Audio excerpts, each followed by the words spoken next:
All right, ladies and gentlemen, boys and girls, children of all ages, fellow Pandemonium travelers, this is Seattle Pandemonium Shutdown Day 281 by my count. So, what's going on? What's going down? We've got, last I saw over the weekend, we're approaching 300,000 COVID deaths in these United States. It was 296 something thousand. Maybe we crossed over during the weekend, I don't know. What I know is that it's all become so politicized that you're in a camp or not. And the fear-mongering is that someone's going to end up in real camps, depending on what they believe or not. There's a lot of, let's say, tomfoolery going on around vaccination scares and overall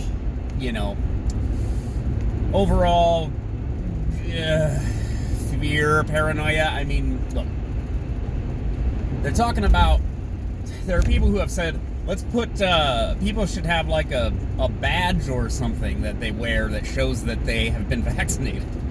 And it's just like one of these things, like, they're talking about like Ticketmaster certifying that you've had the vaccine or you can't buy tickets to concerts. Or it's a bracelet you have to scan or whatever. These are weird authoritarian impulses under the guise of public health. And maybe, I mean, like, not that there's anything wrong with being under guise, you know what I'm saying? It is what it is. Slow down. My. I think that sign is new. I don't remember seeing that ever. Yeah, what's, people, a lot of bad ideas, just bad ideas. I mean, talking about phone tracking apps and all this stuff, and this is all part of that Build Back Better thing, where there seems to be this like global coordination with this slogan, with these policies, with this authoritarianism that is similar to what China does. You know, like China has like social credit score where, like, I mean, it's literally an episode of Black Mirror where, like, you're not allowed to travel if you don't have enough social credit points. And it's very dark. It's very disturbing. I mean, in my humble opinion.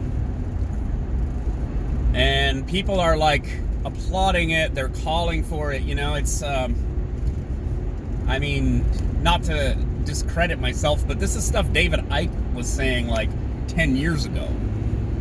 Like, problem, reaction, solution. Like, government creates a problem, and then they present a solution, and the solution is always to enrich and empower themselves and to divest you and make you less free. And I know how that this is already framed in such a way that if you agree with me, you're already framed as like a propagandist or a conspiracy theorist, rather. But the net effect is you get tracked more, your life gets more, the state, based on reasons they say are legitimate, gets more involved in more intimate areas of your life, and it will never go back the other way. It will never return to normal. Yeah, guys, really should not try to cross Aurora on foot. It's really a bad idea. Goodness.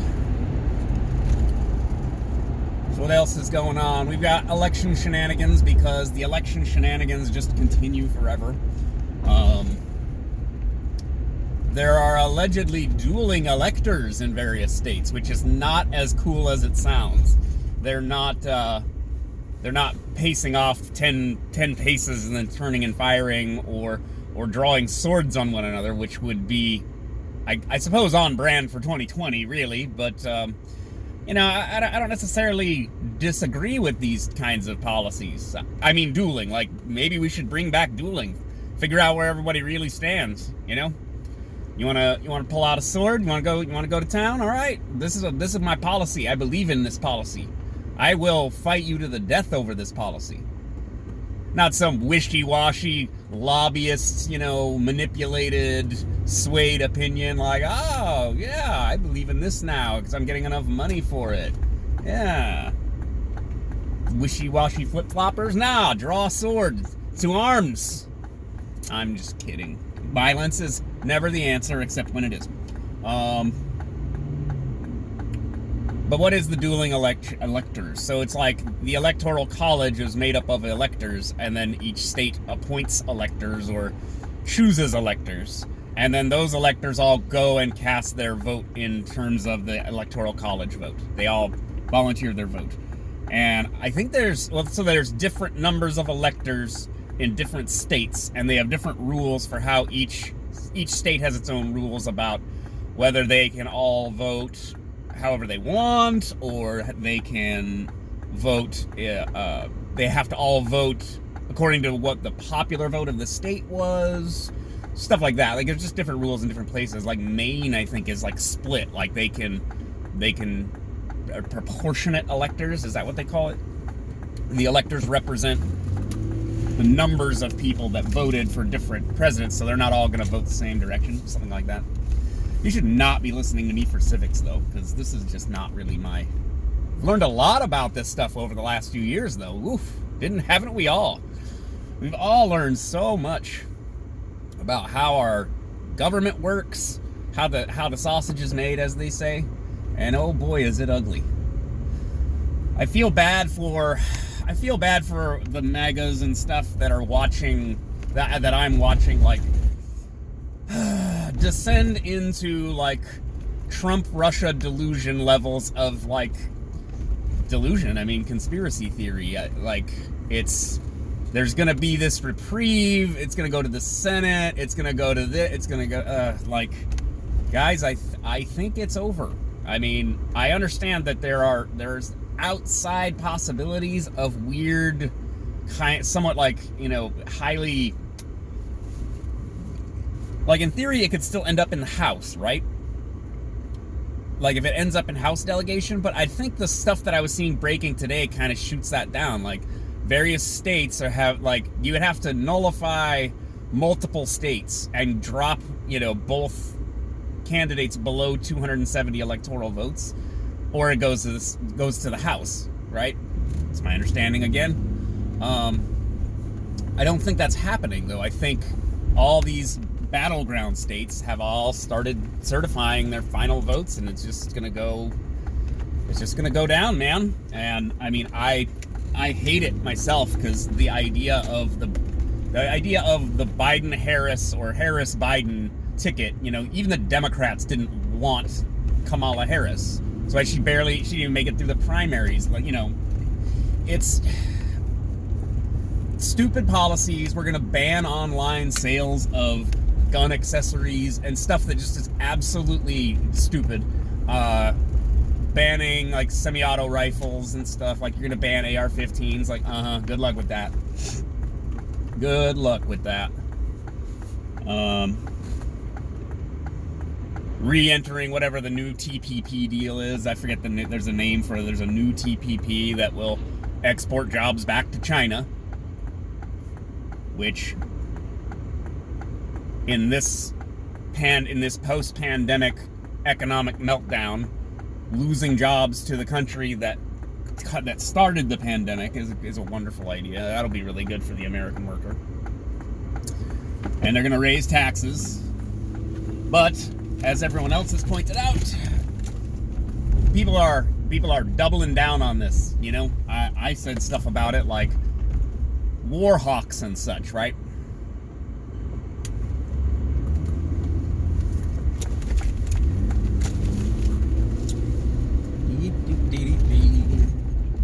Warhawks in the White House.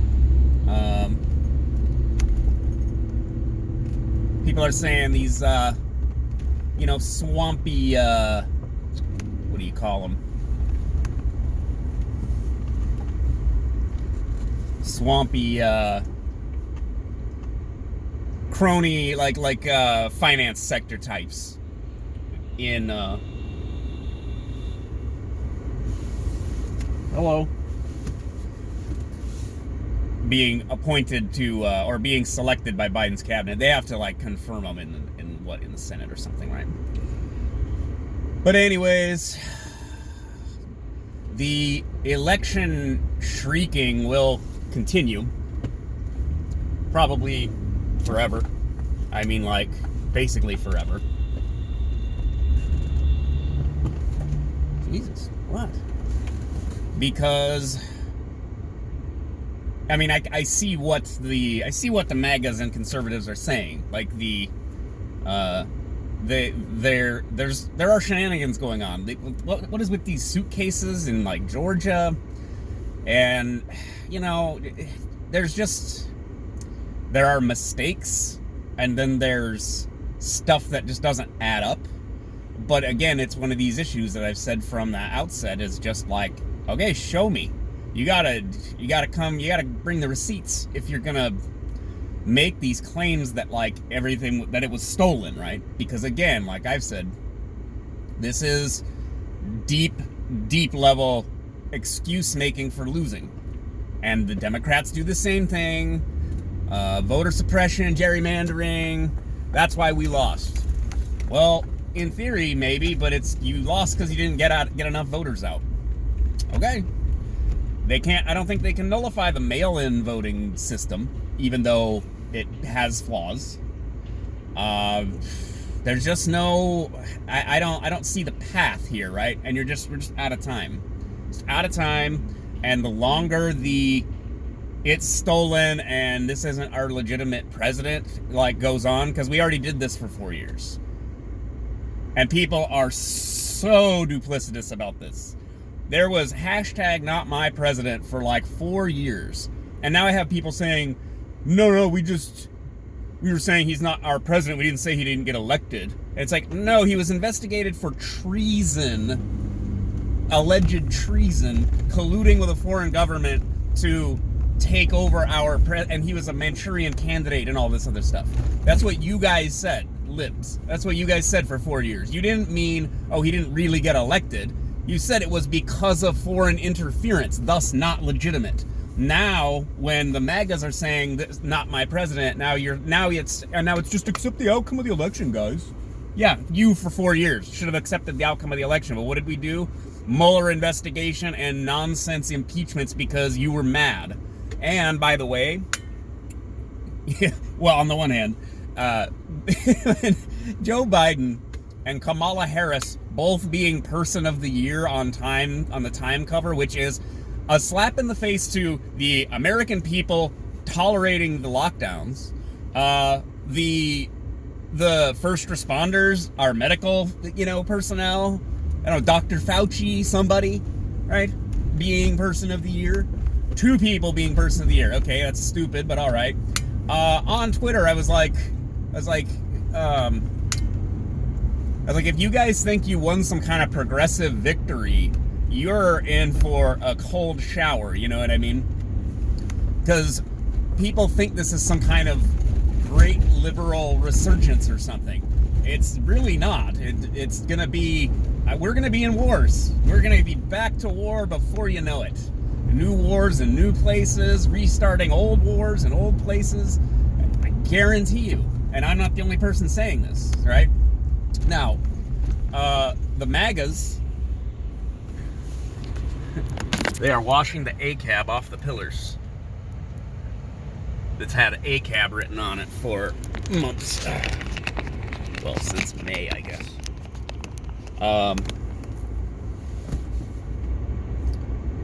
But this is what I was going to say about the Time thing. Like, on Twitter, I was like, you guys really think you won something here.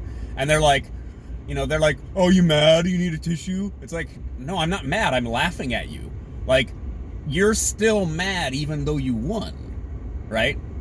Like, the MAGAs are mad and conservatives are kind of miffed because it was not a good outcome in terms of, the presidency at the very least.